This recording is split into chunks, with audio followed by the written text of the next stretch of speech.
Good morning, good afternoon, good evening, depending on where you are in the world. Welcome to this third panel of our COVID-19 and Beyond Culturally Speaking conference.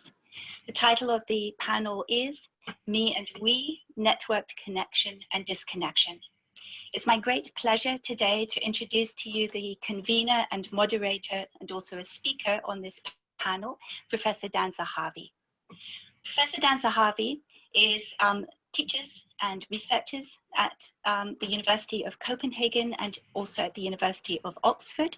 He's a professor of philosophy and he's also the director of the Center for Subjectivity Research in Copenhagen. Professor ZAHAVI's primary research area is phenomenology and philosophy of mind and their intersection with empirical disciplines such as psychiatry and psychology. In addition to a number of scholarly works on the phenomenology of Husserl, Professor ZAHAVI has mainly written on the nature of selfhood, self-consciousness, intersubjectivity, empathy, and social ontology. His most important publications include Self-Awareness and Alterity from 1999, Husserl's Phenomenology from 2003, Subjectivity and Selfhood from 2005, The Phenomenological Mind, together with Sean Gallagher, 2008, 2012, and 2020, Self and Other, 2014, Husserl's Legacy, 2017, and Phenomenology, The Basics from 2019. Professor ZAHAVI also serves as the co-editor-in-chief of the Journal of Phenomenology and the Cognitive Sciences. Thank you. Over to you, Dan.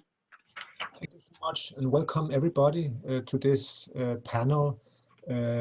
The order of talks is as follows. So I will start with my presentation, and then Professor Jennifer Slack will be second, and Professor Ian Ang third, and I will introduce both of the later speakers just before their own presentations start. But let me start with my presentation, and let's see if we can get this to work. So hopefully everybody can see what I am showing now. So my talk is entitled Sociality and Embodiment, Online Communication During COVID-19. Now, we have all learned to be together in different ways during this pandemic. We have learned to be together at a distance, and this has forced us to use new forms of online communication. We have all become acquainted with technologies like Skype or Zoom or FaceTime or Teams. And so at home, we can be together with people from the whole world just as we are right now. One important question, of course, is whether this is going to be the new normal. According to a survey conducted by the New York Times, 6% of a large group of interviewed epidemiologists said that they would never again shake hand with or hug friends, not even after the pandemic had come to an end. And so there seems to be this widespread view that perhaps the most reasonable way to view other people are like potential biohazards. Now, for some people, the current crisis is very much seen as an opportunity for expansion. And of course, this is very much, for instance, what is being promoted by some of the big tech giants. Facebook has told its employees that for the future, 50% of them should work from home. The former CEO of Google, Eric Schmidt, has argued that we should continue to use the digital technology that we are currently employing. We should continue to use that in all aspects of our everyday life, also after the end of the pandemic. And currently he is in discussion with Andrew Cuomo of how to make that happen. So there is this idea that the future is all about more online teaching, more online therapy, more online treatment. Eric Schmidt has argued in promoting online teaching that doing that will allow all students to get instructions from the best teachers. And more recently, Matt Hancock, the British Health Secretary, has declared that telemedicine should be the new norm, as he recently told the Royal College of Physicians, what the UK needs are more Zoom medicine and less in-person appointments. And so from now on, according to Hancock, all consultations should be teleconsultations unless there's a compelling clinical reason not to. So what we are kind of being envisaged here is a brave new contactless future with very little or no direct human interaction. Now, if we try to explore how all of us have been using the technology, I presume many of us will agree that it can be very easy and comfortable. We can participate, with global collaborators in a very straightforward manner, and looking at it from a climate point of view, one could also say that using these technologies more and more would minimize, for instance, the need for business trips and conference travels. So there's certainly something speaking in favor of adopting more and more of this technology.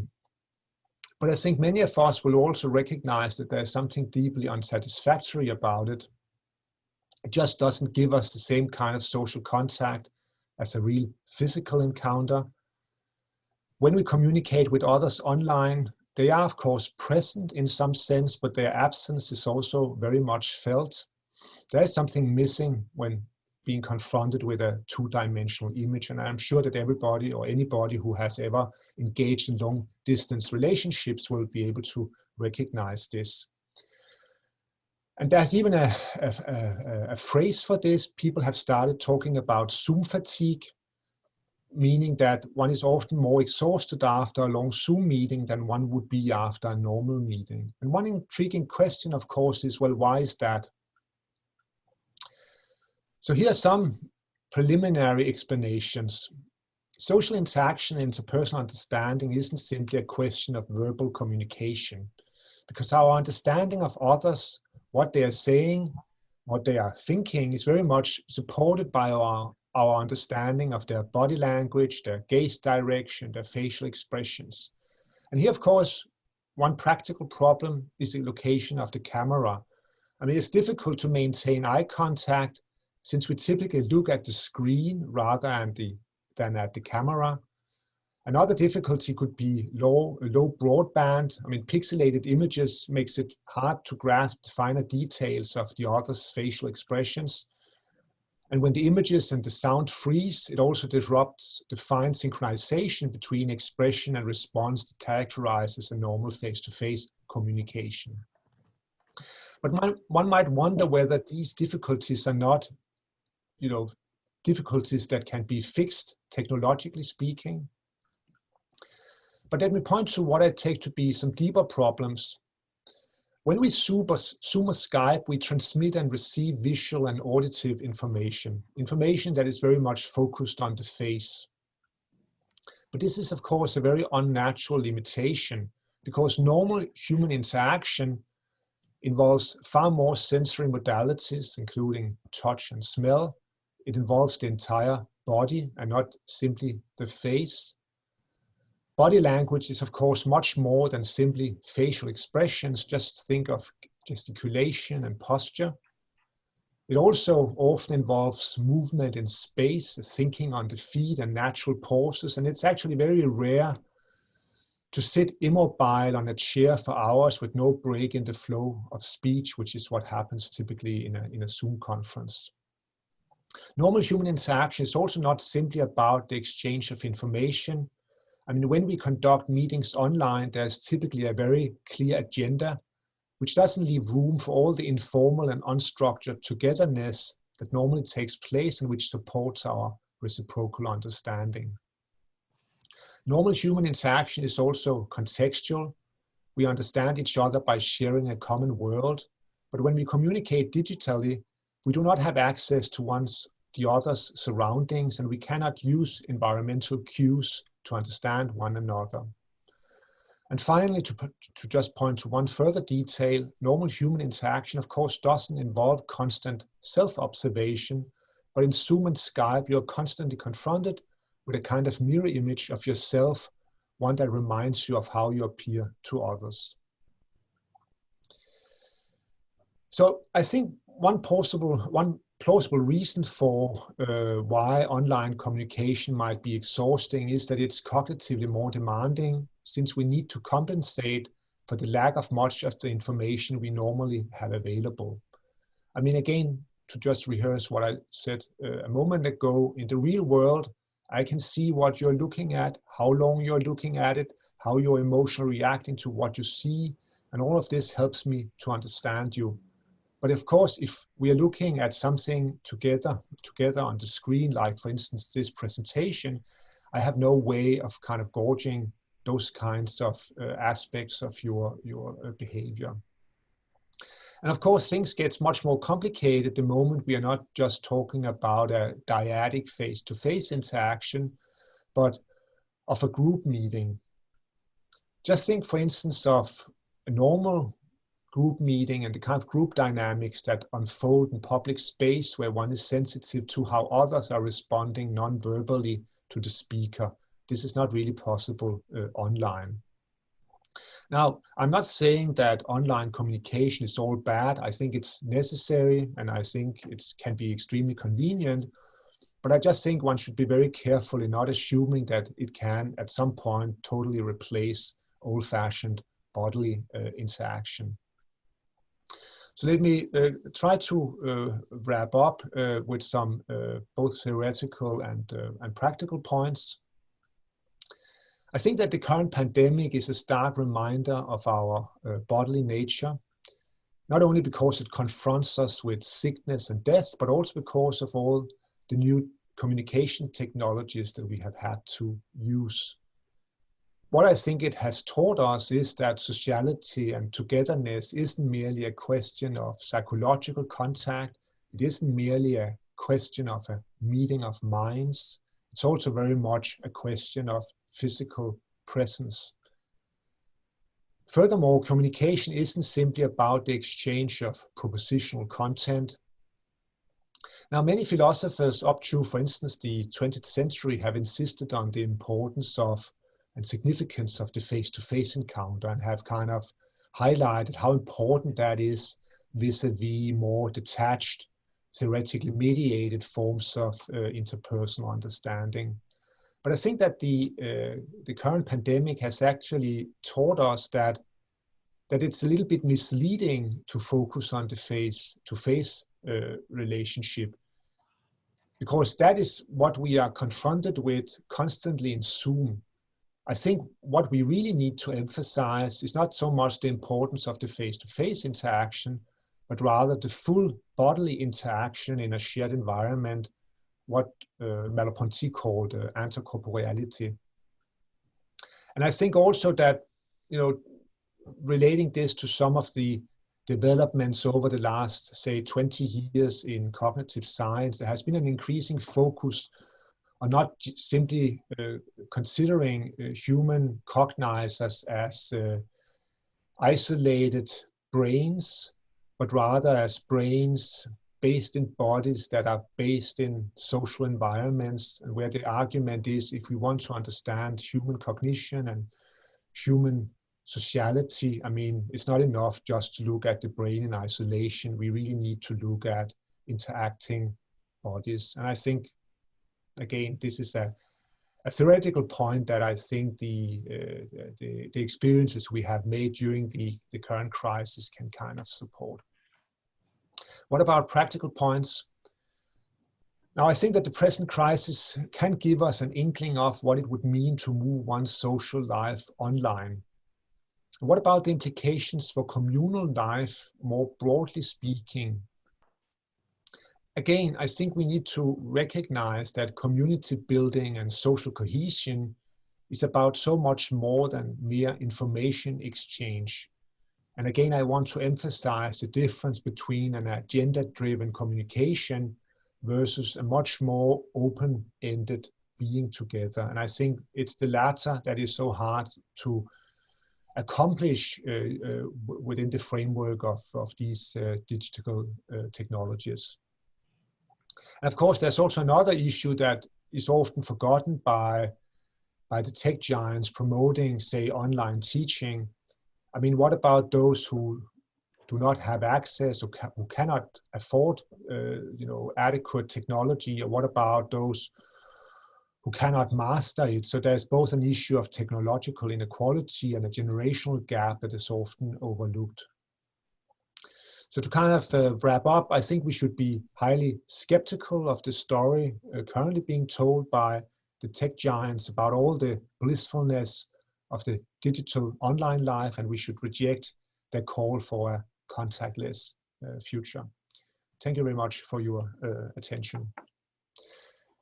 And so to just quickly continue, because the plan is for us to have a joint discussion by the end of all three presentations. I want to introduce the second speaker of today, Jennifer Darrell Slack, who is a distinguished professor of communication and cultural studies at Michigan Technological University in the US, where she is the founding director of the new Institute of Policy, Ethics and Culture. Her work explores theory in cultural studies and has applied theory to questions of technology, environment, creativity, color, and algorithms. Her books include Communication, Technologies and Society, The Ideology of the Information Age, the award-winning Culture and Technology, a Primer, and the forthcoming Algorithmic Culture. And she's also the co-editor with Lawrence Grossberg of Stuart Hall's lectures, Cultural Studies, 1983. The title of her talk this afternoon, morning, evening is Me versus We, Connections in Crisis.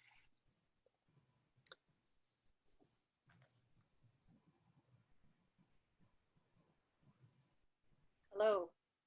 I'm really happy to be here and participate in this program.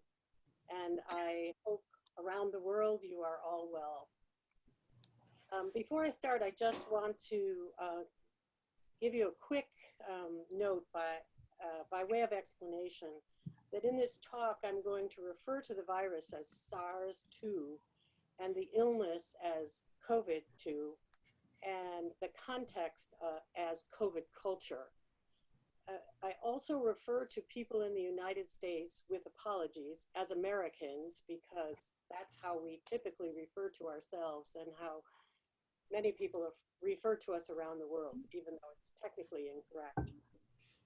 The United States is in crisis. Climate change, racial inequities, militarized policing, economic disaster, a healthcare system in extreme distress, SARS-2, and a US president ill-suited for public service are exposing deep fault lines, wounds, transgressions, and failings we have largely deflected with a prevailing belief that we are innocent, exceptional, and immune. The moment offers an opportunity to reassess and address these crises and become a better nation and a better member of the world community, but not without struggle. For the moment is also ripe with the potential for solidifying a militarized and deadly innocence, a toxic isolationism turned both inward and outward. SARS-2 did not arrive unexpected, and it did not arrive on neutral ground. It arrived amidst crisis with already competing frameworks of intelligibility in play. We were already struggling over the questions, what is the story of the United States? Who and what are we? And what is our relationship with the rest of the world? The pandemic has exacerbated these questions, unsettled what senses of unity may have existed within the US, and magnified our increasingly fraught relations with the rest of the world. To make sense of this crisis, I've turned to histories of pandemics, the science of epidemiology, comparisons with other countries' responses, online news sources, podcasts, and social media. My daily life also crucially informs my understanding of the pandemic, as my own networked connections are limited. I live in the rural United States, so my face-to-face connections since mid-March have been largely limited to trips to the grocery store. I rely for connection on an unreliable cell phone tower, which sometimes cuts me off entirely for days. The pandemic, as seen this way, through a doubly unreliable internet, heightens my sense of the phantasmagorical and shifting ground of COVID culture. What I've gleaned from all this is that a crucial dimension that shapes this crisis is the stories we tell ourselves about moral distance, moral distance primarily, but also the way that moral distance is embodied in relations of physical distance. But there's danger in thinking this is just one story. It's rather a story of competing tensions and tenuous stories with multiple futures as responsibilities. So I'm going to share my screen here.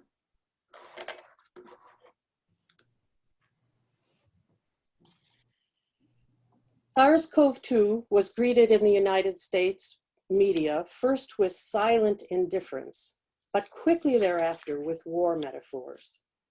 If Donald Trump is a master of anything, it is his ability to insert just the right metaphor, frame, and language to capture and embellish a story already intelligible that has the capacity to be mobilized for his ends. Key elements in the many versions of the war story are, first, SARS-2 was an attack from a distant enemy, in this case China. 2, SARS was a weapon manufactured in Wuhan's Institute of Virology. And 3, China purposely failed to warn the world of its seriousness. Following the lead of our president, the virus was initially referred to as the Wuhan virus. It is still widely referred to as the China virus. And just recently, the president began calling it the China plague. This virus is stealth like a drone, sent secretly by an enemy to deliver its lethal projectile.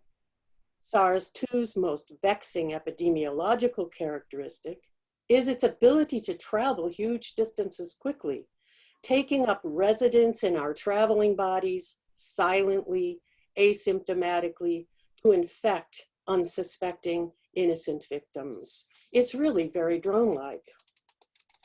But this is the United States. We're the ones who send the drones. We're not used to being its victims. We're accustomed to being physically distanced from actual war, protected, exceptional. It was easy early on then to buy into Trump's position that this virus was a temporary blip on the radar. And as he maintained, the cases will go down close to zero. The comfortable myth of distance was shattered, however, because the media kept reporting new cases, even as we were told the numbers were going down. That disorienting moment was captured by a splash of social media posts in March that asked the question, do you know anyone personally who has tested positive for COVID-19? The assumption was, of course, that you wouldn't.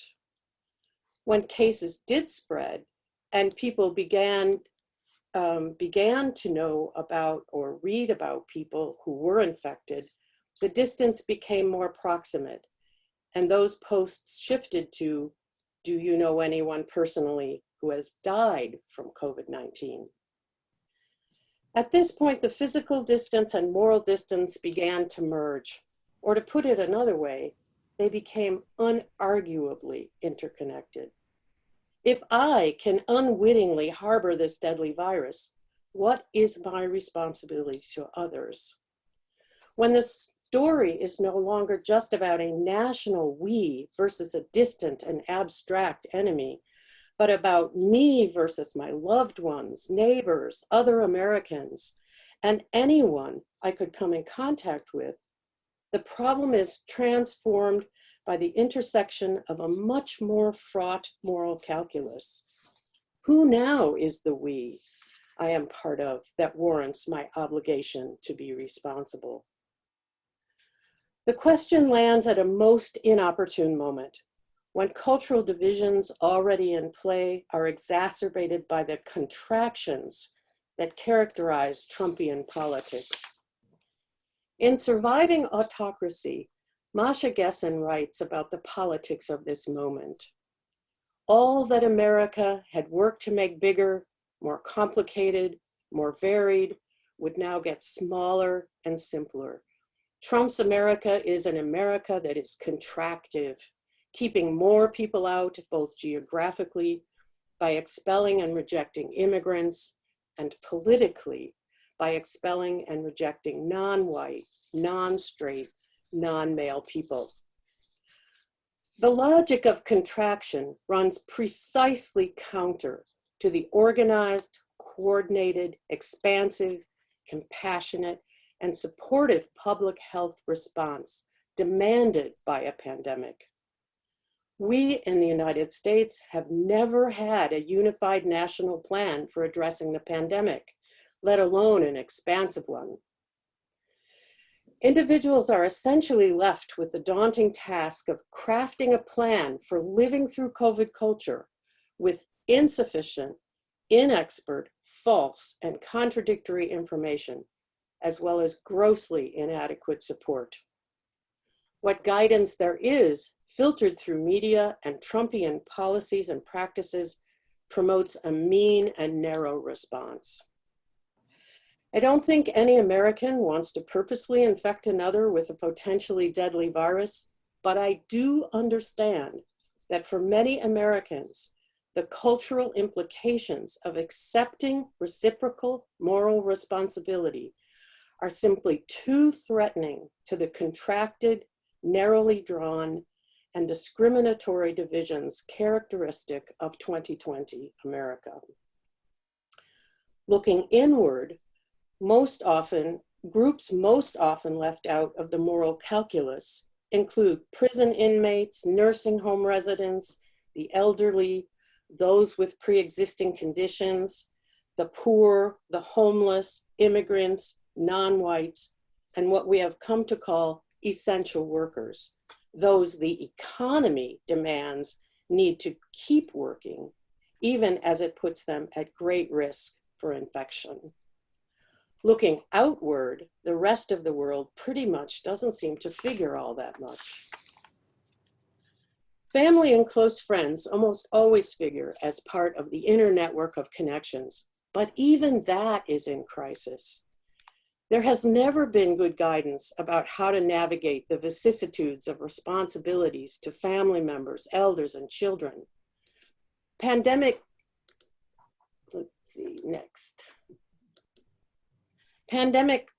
stories began appearing in which people anguished over unwittingly infecting someone they were close to.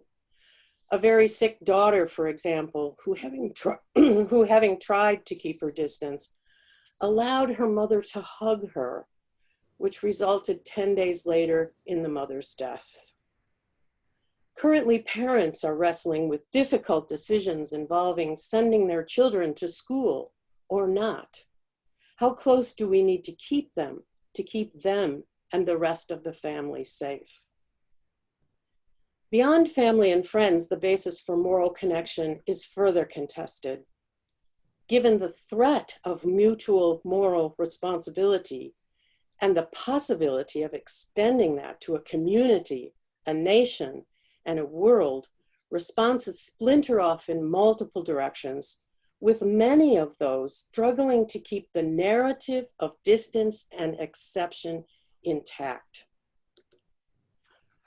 Of course, the easiest way to reassert innocence and an absence of moral responsibility is to deny the reality or seriousness of the pandemic. COVID as hoax runs through Trump's statements and positions, regardless of what else he might say.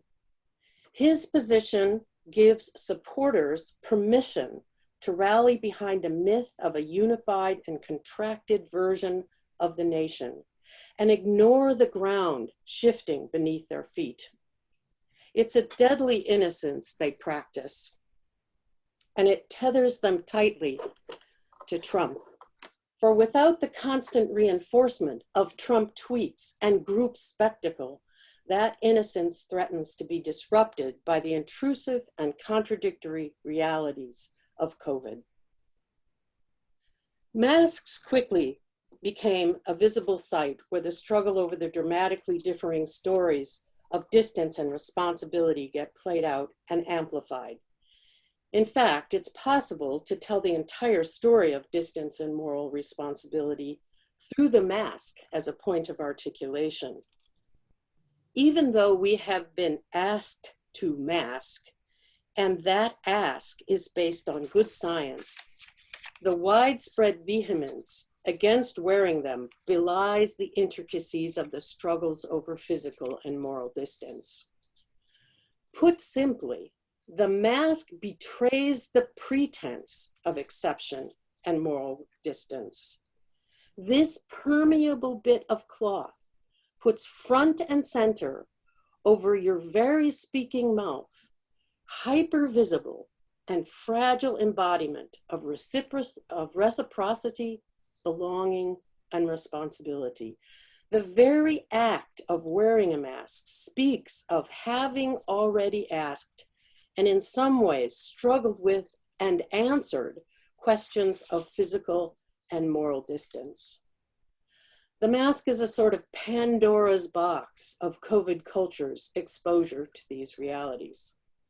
So here's a quick summary of what resistance to the mask reveals. First, masks are suspiciously foreign to Americans. We don't wear masks, but we know that the Chinese do. To wear a mask then aligns us with the very country that birthed the virus, and even more threatening, with communism. Communists, the story goes, don't value individual liberty, but Americans do. Conspiracy theories circulate widely, claiming that the left wants to turn us all into communist-dominated anti-Trump sheep by making us wear masks, even though everyone knows they don't work. Not wearing a mask, then, has become a symbol of a love of liberty and freedom. Second, masks signify political affiliation. Thanks mostly to our president, who has once again found the vulnerable soft spot to rally a politically valenced version of the love of liberty. Real men, real Americans, politically astute Americans like Trump don't wear masks. The rugged American individual, once the Marlboro man, has become lover of liberty, macho MAGA man or woman. Liberal wimps wear masks. As a consequence, masks have become a surprisingly good predictor of political affiliation. On the one side, Trump supporters, Republicans, libertarians, conservatives, and evangelical Christians resist wearing masks. On the other side, anti-Trumpers, Democrats, independents, liberals, and radicals wear them. Third, mistrust of science remains high. The anti-science, anti-vaccine, pseudoscience movements are thriving. A variety of pseudoscientific reasons for not wearing masks have emerged to justify their retreat from connection and responsibility. They don't work, they aren't perfect, they deplete your oxygen, they poison you with CO2, and in one variant, masks actually give you the virus. There are also religiously motivated anti-maskers who claim that protection from God makes a mask unnecessary. Historically, pandemics have always had their "I am protected by God" victims. Here, they are largely evangelical groups aligned with Trumpian politics. Resistance has taken many forms. The easiest, though it isn't really easy to enact, is to deny the reality or seriousness of the virus, which makes a mask unnecessary. The internet is rife with videos of hysterical people refusing to wear a mask and throwing a public tantrum. I take this hysteria as a different kind of mask, a cover for a mixture of fear, longing, anxiety, and frustration. A fear of the virus, a desire for it to be a hoax, anxiety over the economic and cultural chaos left in the pandemic's wake, and frustration with the impossible and conflicting responsibilities demanded of all of us as we navigate the uncharted and unsupported territory of COVID culture. People who conform unwillingly to requirements to wear a mask often incorporate visible forms of resistance on the mask to speak a distance the mask itself does not perform. They adorn masks with anti-mask statements. They design masks that do not mask. They wear them without wearing them, notoriously beneath the nose or under the chin. A more aggressive example of resistance, one which I hope is a joke, but which, joke or not, asserts some threatening alliances, is the gun holster mask. This mask makes it clear that the wearer does not align with the left-leaning anti-Trump maskers who are aligned with regulating gun ownership, and transforms the mask into an act of defiance that almost makes this mask the mask of a bandit or a terrorist. It's actually a pretty complicated semiotic move.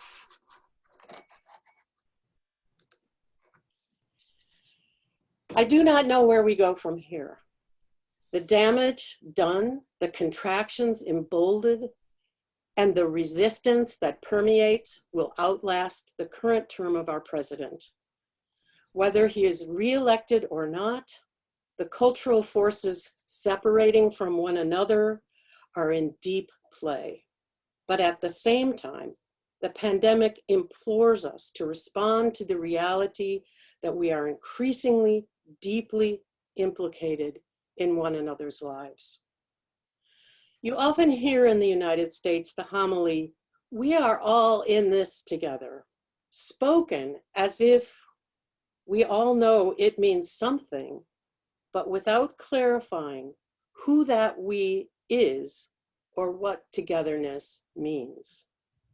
COVID culture is currently where we are struggling over what that might look like. Thank you. Thank you so much, Jennifer. So let's move on to our third and final speaker today, Professor Ian Ang, who is a distinguished professor of cultural studies at Western Sydney University in Australia. She's there the founding director of the Institute for Culture and Society. Ian Ang's work has engaged broadly with themes of culture and globalization, migration, transnationalism, and issues of representation in cultural institutions. Let me just mention some of her publications. There's Watching Dallas Soap Opera and the Melodramatic Imagination from 1985, Desperately Seeking the Audience from 1991, On Not Speaking Chinese, Living Between Asia and the West from 2001, Cultural Diplomacy Beyond the National Interests, 2016, and most recently, Chinatown Unbound, Trans-Asian Urbanism in the Age of China from 2019. And her talk today is entitled Me and We Toward Critical Cosmopolitanization. Please. Thank you, Dan. And thank you very much, John and Matthew, for organizing this event. And because I speak from Australia, I should also briefly acknowledge that I am speaking here from the land of the Darrell people of the Eora Nation, and I would like to acknowledge elders past, present, and in future. And my talk really is following on from Dan's micro perspective on me and we, and Jennifer's national context. And what I would like to do is enlarge the scope a bit broader and contribute a perspective that looks at the world at large. I'll just try and see whether it works to kind of do my screen sharing. Do you see it at all or not? No, doesn't work. No, we see it. We see it. Does it work? Okay. All right. show from the beginning. Okay, good. All right. So the COVID-19 crisis was really not a sudden event, given that scientists have warned for years that a pandemic of this nature was not a question of if, but when.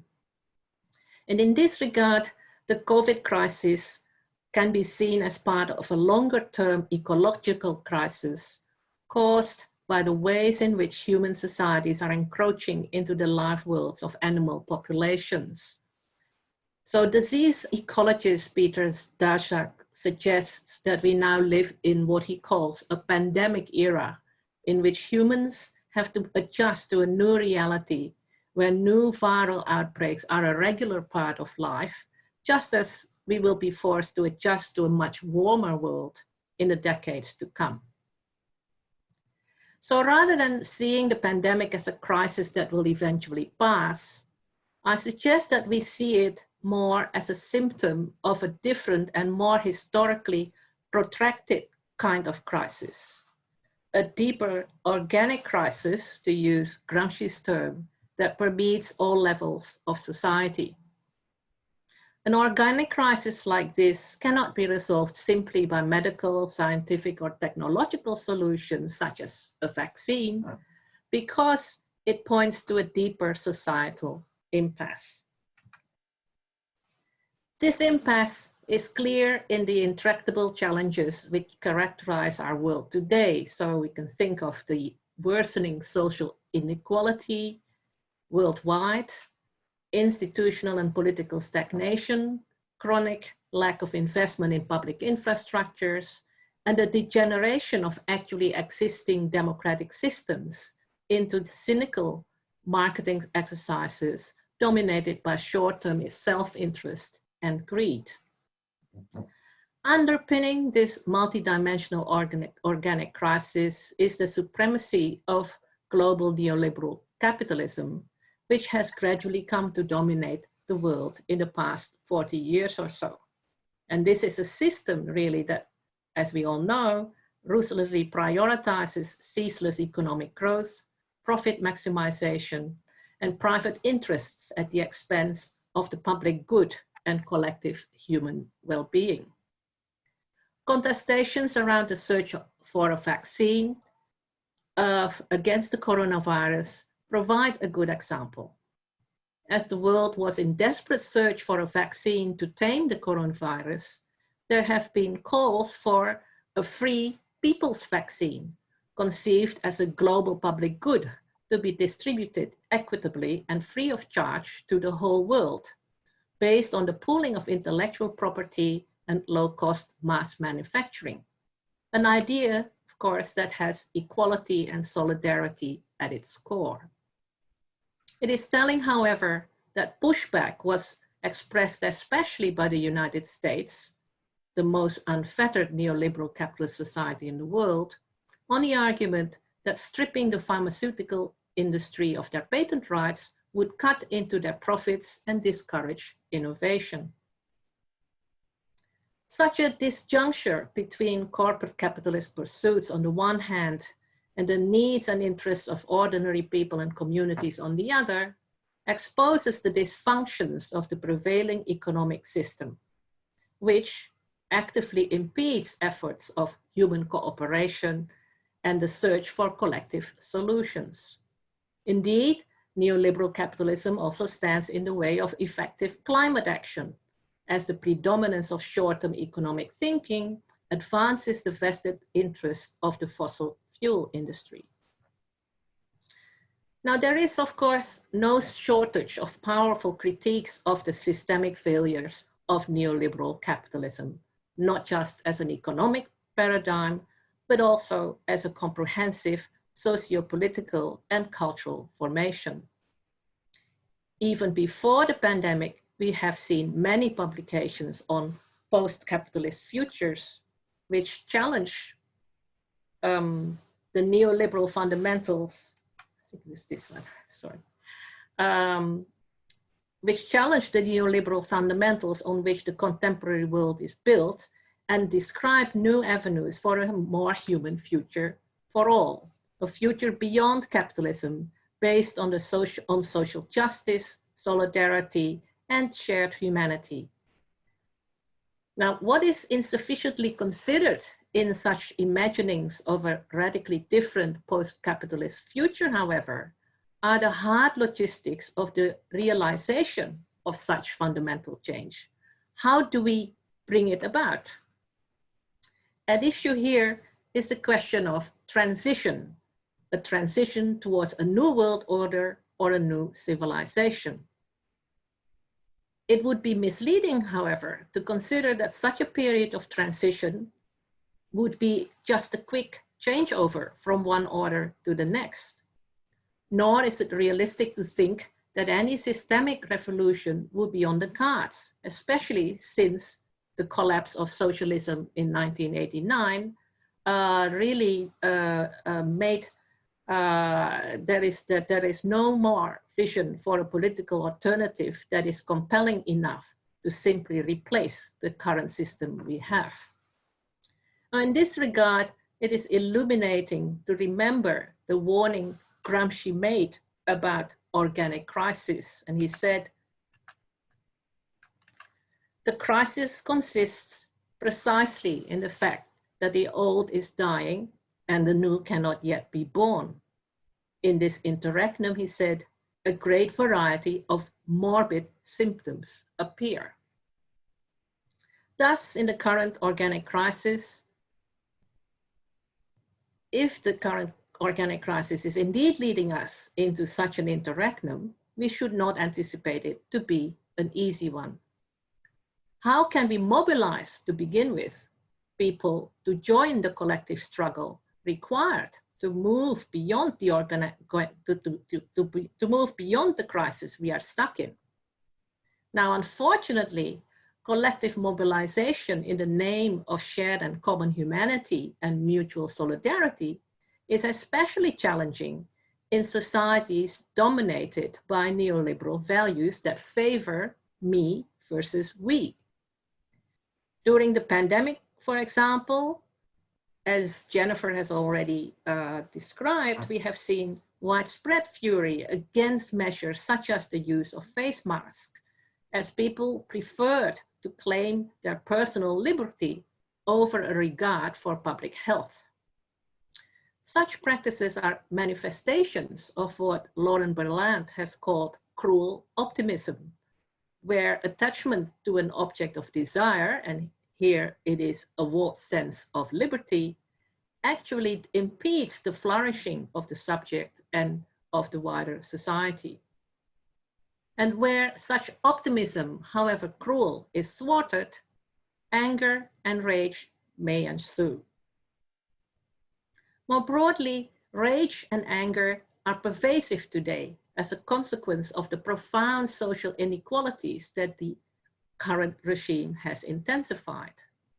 For example, the explosion of the Black Lives Matter movement was strongly motivated by the sense of anger and frustration against persistent structural racism. While this struggle is instilled by a desire for social justice and human solidarity, however, its reactionary counterpoint is the huge upsurge of the white supremacist far right in recent times, associated with the rise of nationalist populisms in so many places, not just the US. These movements too are mobilized by impassioned anger and resentment, whipped up by a fear of loss of white privilege or national identity. How do we deal with such reactionary movements, who after all are also part of our common humanity? The seemingly unstoppable rise of social media tends to reinforce these divisions. Predicated on the metrics of engagement, platforms incentivize content that is emotive and controversial and extreme, rewarding polarizing expressions of anger and outrage at the expense of more rational public discourse. Now, can we ever heal such passionately held divides? Or should we understand these deeply divisive, technologically enabled effective frictions as part and parcel of the organic crisis we are living through today. Deep-seated racially tinged divisiveness is also on the rise on a global scale. In this regard, the escalating new Cold War between China and the West is particularly concerning, highlighted of course, by Trump's insistence on calling the pathogen the Chinese virus. Now, there is a big discussion to be had about China's role in all this and its own authoritarian regime. But we should stress that this anti-China stance, especially in the West, is nourished culturally by a persistent xenophobia, exemplified by the enduring trope of the yellow peril. The difference between then and now, however, is that China is no longer the degenerate sick man of Asia, but an emerging global superpower. Ironically, one reason why China is feared today is not because China is so different, but because it has joined the West itself in its own neoliberal path of economic and technological modernization. And global geopolitical divisions and heightened superpower tension inevitably have corrosive social and cultural effects by enhancing mutual mistrust, rekindling narratives of a racially tinged, real and imagined, so-called clash of civilizations, in which the world is no longer perceived as one, but as separate geopolitical and ethno-cultural spheres locked into mutual suspicion and hostility. The loss of a sense of common humanity is especially problematic in light of the most existential dimension of our contemporary predicament, which is climate change. The fight for action to manage climate change highlights par excellence the necessity of a cosmopolitan sense of pan-human solidarity and cooperation. But determining what solidarity should even mean in this context is complex. To take a mundane example, air conditioning is an everyday cooling system that is a taken for granted comfort in wealthy countries. But its acquisition is still a popular aspiration among millions of ordinary people in poorer countries, especially now that the globe is getting warmer. So people want more cooling systems such as air conditioning. So there is an obvious irony here. The very technology that can help to protect people from climate change also accelerates the rate of climate change. This confronts us with the intrinsic contradictions of the global desire for capitalist modernization and the limits of any exclusively human-centered notion of global politics. In short, humanity's inability to unite is central to the current organic crisis. Trump's decision to pull the US out of the Paris Climate Agreement in 2017, based on the selfish idea of America first, serves only to highlight the magnitude of the challenges faced by humanity to overcome its ingrained and ubiquitous disagreements and divisions.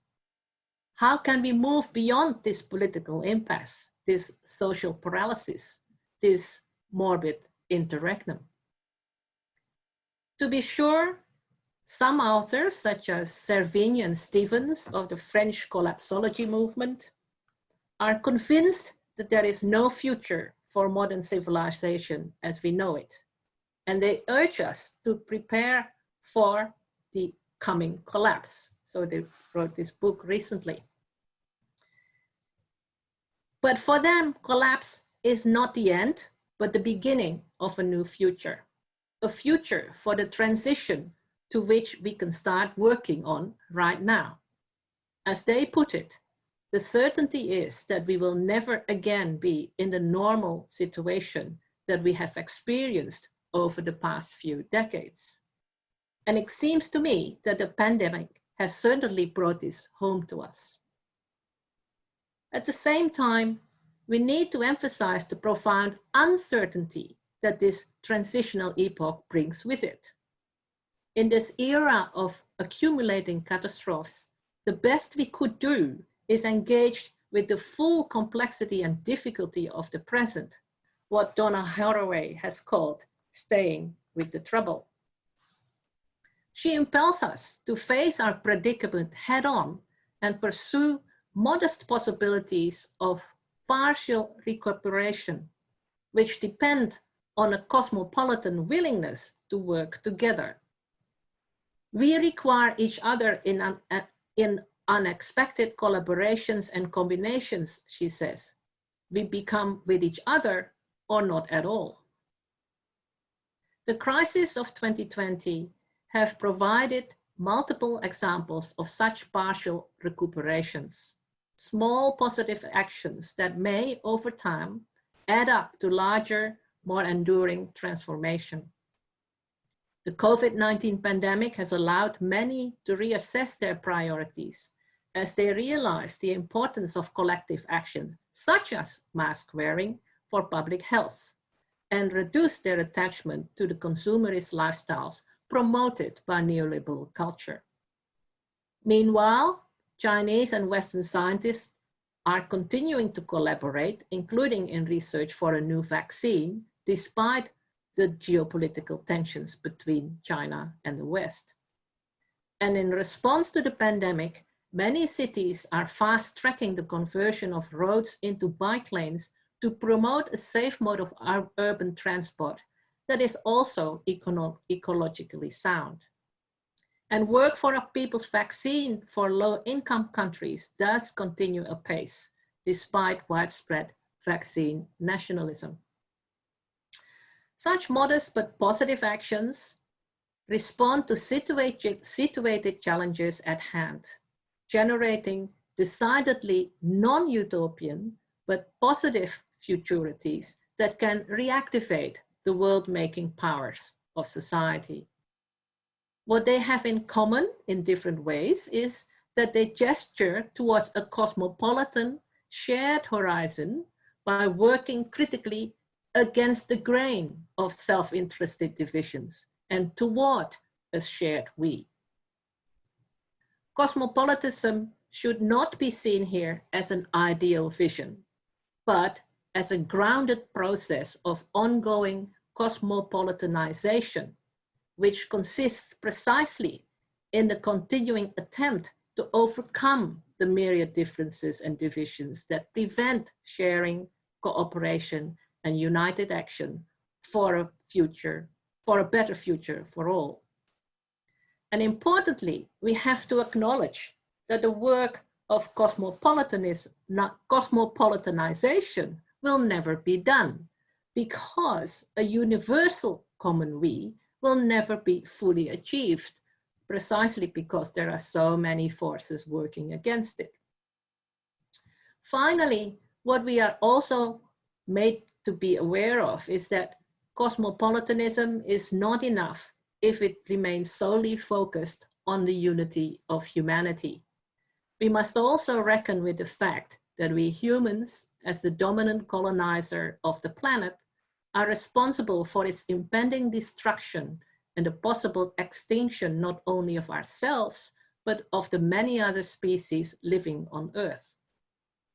This requires a cosmopolitan openness to an expansive we that includes a critique of its own human biases. Thank you.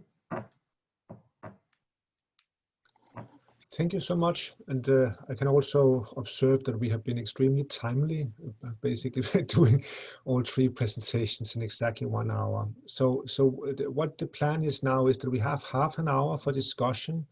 And I think the format is that the three speakers will start up having a kind of internal discussion, and then we will open up for questions from the audience.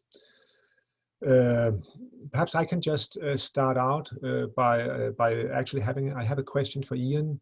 So one thing that you highlighted in your presentation was that the pandemic had to some extent articulated this me first, we last attitude. And I guess my question would be whether one could also view the pandemic as a situation where, you know, me and us versus them have been promoted. So even if the pandemic perhaps threatens this notion of a global we, perhaps it has promoted, you know, smaller we's and very much in the context of, you know, who has the resources, who gets the vaccine, it's us and not them. So I guess I have two questions. One would be, I mean, how do you relate this blossoming and consolidations of smaller we's? How do you relate that to your me first, we last point? And secondly, I think it's kind of interesting if one looks at the kind of we's that might indeed have blossomed, that there seems to be some discussion of what exactly, what kind those we's are. And let me exemplify that by some discussions that has taken place in Denmark, where some national conservatives have argued that the pandemic really shows the need for a strong nation state, because only a nation state can kind of protect and take care of its citizens. So there's this idea that the pandemic might precisely, you know, promote a kind of, you know, nationalism. But I also think that a counter narrative to that is that inside countries, you can also see the blossoming of different we's, you know, where, for instance, certain regions, be it in the States or presumably also in Australia, where the infection rates are low versus other regions where it's high, then suddenly it's not about us Australians, it's about us from a certain part of Australia that needs somehow to protect ourselves from all the rest. So again, just some open questions. Yeah, thanks for that. Yeah, well, I think that we, you know, it denotes kind of quite shifting formations. So, and me can also be a collective me. Mm-hmm. So that would be an us, and then that us functions as a me in you know, when we talk about me versus we. And I do think that the nationalist we, which is then functioning as an I, yeah, the national I, collective I, is one of the most kind of forceful these days. And you know, Jennifer has talked about the US, but as you say, Denmark has the same, and I think many other nation states are tempted to take that position. The important thing for me is that to think of national formations as not exclusive. That, of course, we do have nation states that have to govern a particular territory and it has borders around it and things like that. All sorts of things that actually, I think, become not fit for purpose when we want to think of a world where we have a much broader, more cosmopolitan sense of humankind as you know, that we share this planet. And precisely for that reason, I would argue very strongly against an absolute understanding of the nation state as the final kind of destiny for a people. I think that's certainly kind of very problematic, and you know, that's one of the biggest problems that we are facing. I think that since the Second World War and decolonization, we have a world where the nation state is sort of like sacred, and that I think increasingly becomes very very much counter to our own human interests over time.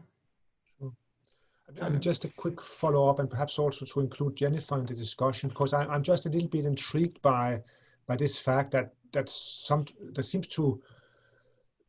fractures seems to occur that one would perhaps not have anticipated precisely inside the country, where certainly it's not us Australians, but it's us from Victoria. Is that one of the states? I mean, do you observe that somehow? No, actually, the people don't think that way. It's governments, state governments who think that way, and that's very interesting.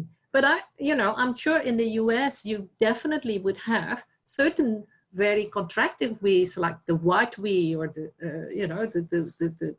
we that is the privileged we that becomes exclusionary. But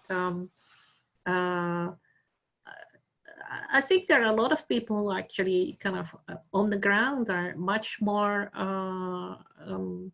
open to having a better kind of communication and better kind of understanding of the need to continue to communicate and to continue to be able to travel inside. So it's really, in Australia, it's the different governments that are absolutist in that sense. Yeah, Jennifer? In the United States, I think those shifting formations are strikingly creating new subgroups, new divisions of we's. It's been shocking, actually, to all of a sudden see the essential workers disregarded so blatantly, elders easily sacrificed, right? So don't worry about them, they're old, they're gonna die.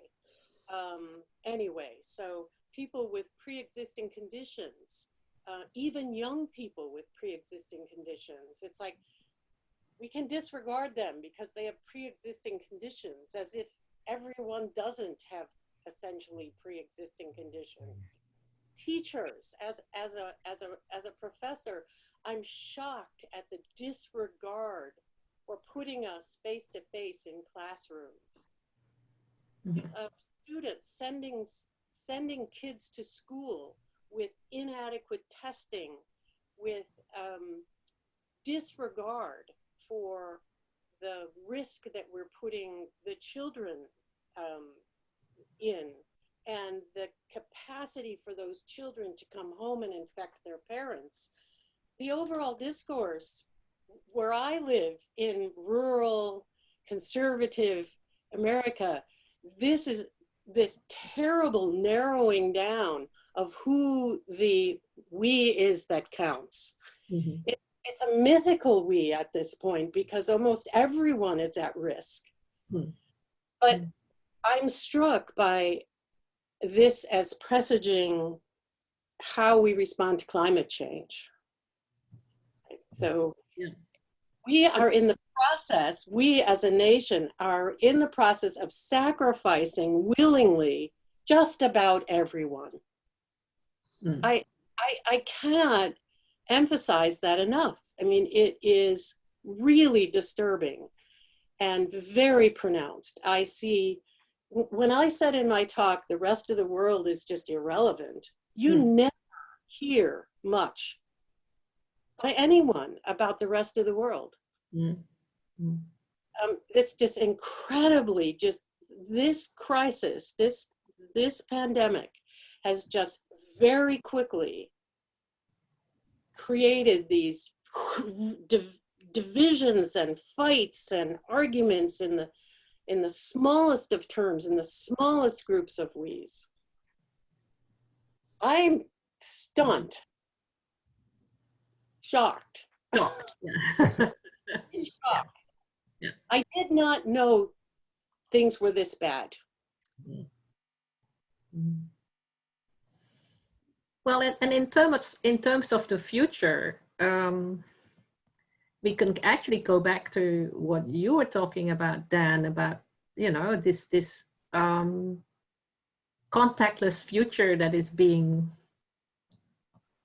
dangled there as a new utopia, which also, of course, is based on a notion of a very narrow sense of identity, really.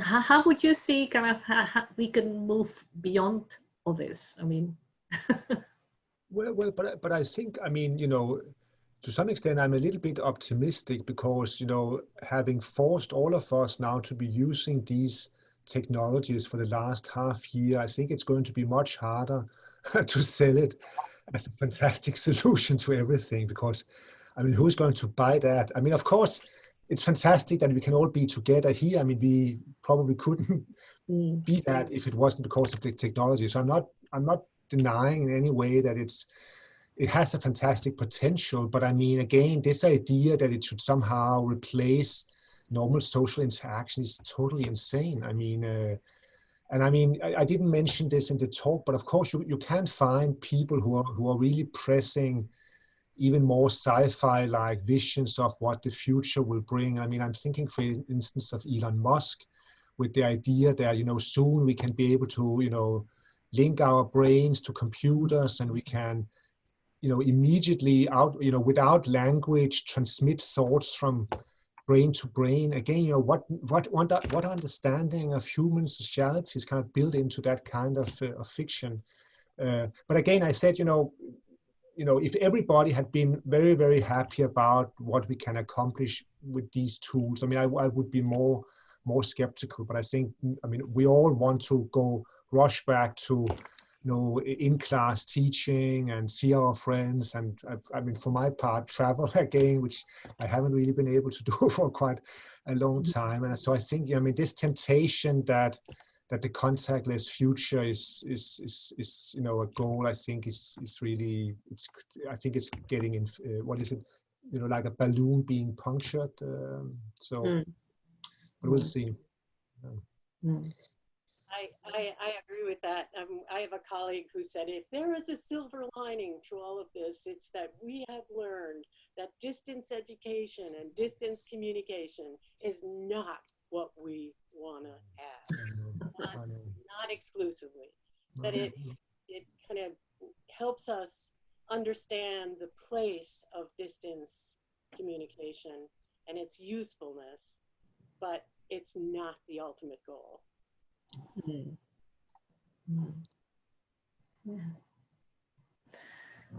Yeah. So any because I'm just seeing, I just received one question, so perhaps we should I mean, unless you want to add something, perhaps we should open it up for questions from the audience. So I think I will just I'll just read it. So the first question is from Professor Anne Boddington, and she asks, one possibility might be to distinguish transactional relationships from the human ones we have to embody. Social distancing as a term reinforces this. Surely we need to increase socialization and manage lower density. The language we use is reinforcing a contactless future.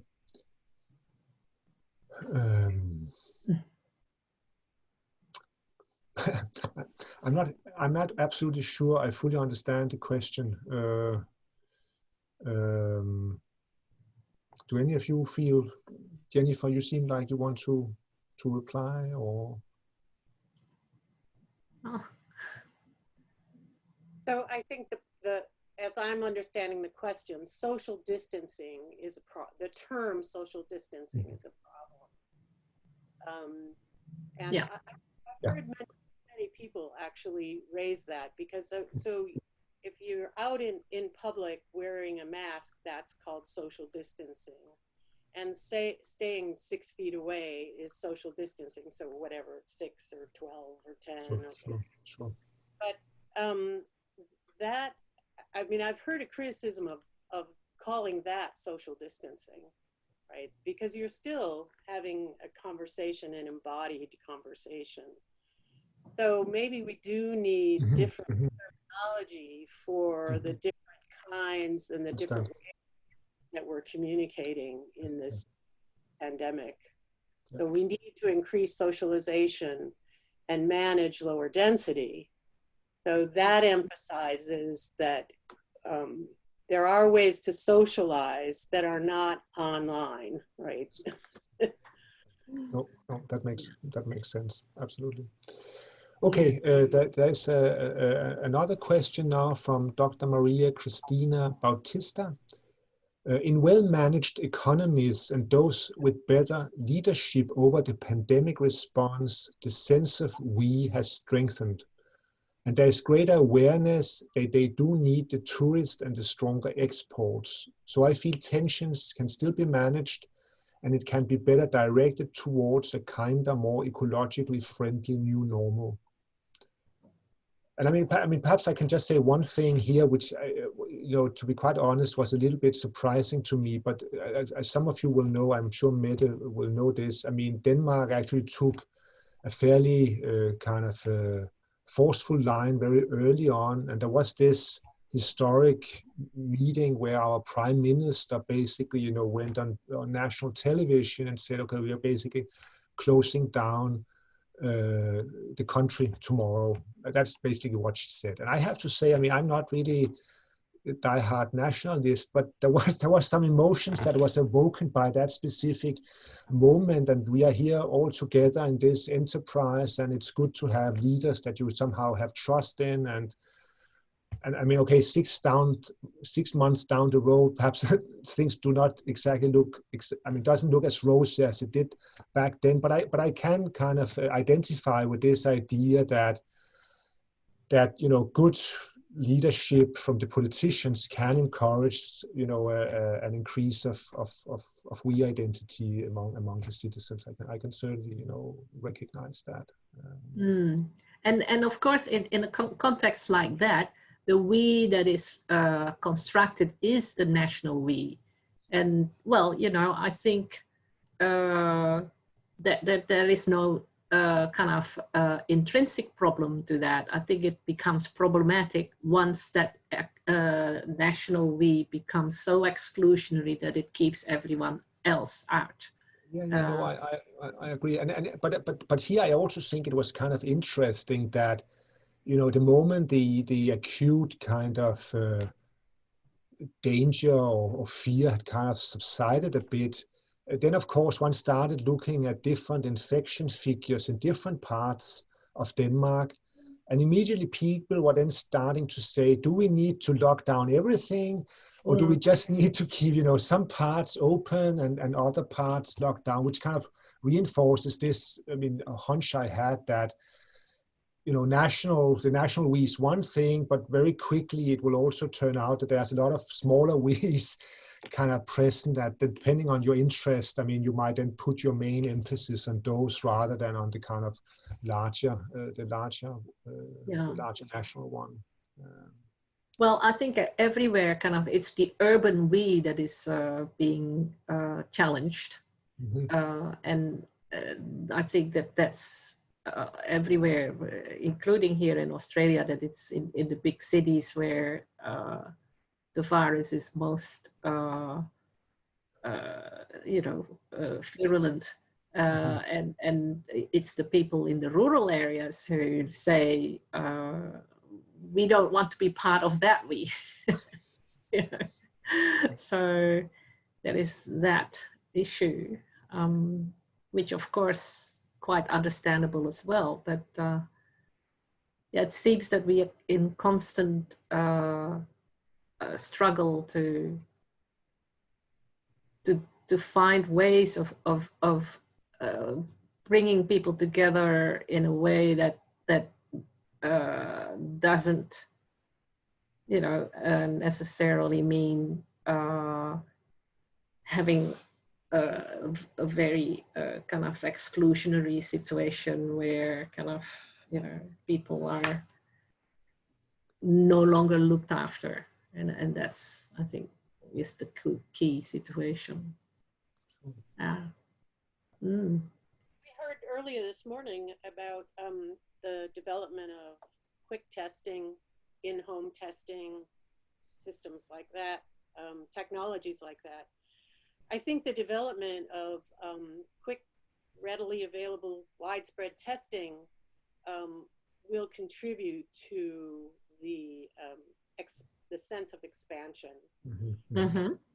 I mean, you know, I'm not sure that in the United States the divisions are so tense. I'm not sure people will be willing to even test themselves. But if people were willing to do that, it would really contribute to the expansive sense of we are in this together. Mm. Mm. And I do think that the technological lag that is profound with development of testing, vaccines, has contributed to that driving us apart and those distinctions.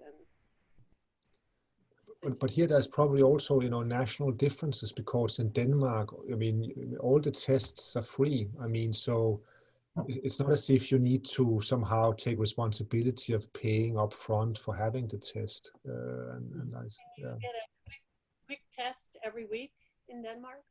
I mean, I think that would probably overburden the system if everybody went in once per week. So I mean, so I don't think you're not encouraged to do it if you're asymptomatic, unless you have been, you know, together with people who have developed symptoms. But in principle, you can do it. Yeah. What was being discussed this morning was, you know, the possibility that you could, as you get up and get ready for work, you can test yourself. And if you test okay, then you go to work. If you don't, you stay home. So there's this sense of sort of ongoing regular testing that is inexpensive, readily available. And with that capacity, I think it would make it much easier to, and it would promote this sense that I'm caring for those I'm caring for others, because it would be easy. I mean, right now, you know, I could be positive, I don't know. You know, people I encounter on the street, they've never been tested. Maybe they're sick, maybe they have COVID, maybe they have something else. So the lack of testing, the lack of a technological infrastructure, the lack of a supportive structure pushes us apart. So there's a new question from Mette. So the question is this: how will the impending economic consequences impact Reformation? Anybody wants to take a shot at that? Well, in the United States, small businesses are just crashing and burning. And that is adding to the hostility. And I don't know, I don't think this will bode well for bringing people together. I mean, I think how that gets marshaled politically is really critical. I mean, we have a president who just seems totally interested in dividing us all from one another. So everything that happens is being used to push us apart, you know, to create division and to create anger, to create hostility. Yeah. The economic, I mean, he brags about the stock market, but the economy on the street, you know, in our lives is terrible. I mean, 40 million people are out of work. Businesses are crashing. Healthcare is a disaster. People who've lost their jobs have, many of them, no healthcare now. So, and who gets blamed for that? It is being marshaled to drive us further apart. Well, I think also kind of like looking at other countries, there is a tendency really for countries for governments to emphasize the nation state again as economic, for the economy. But I think that that's problematic because it's precisely through more international cooperation and exchange that economies will grow better, I think. So I think that also kind of like we can see there kind of a tendency to close down rather than to open up, and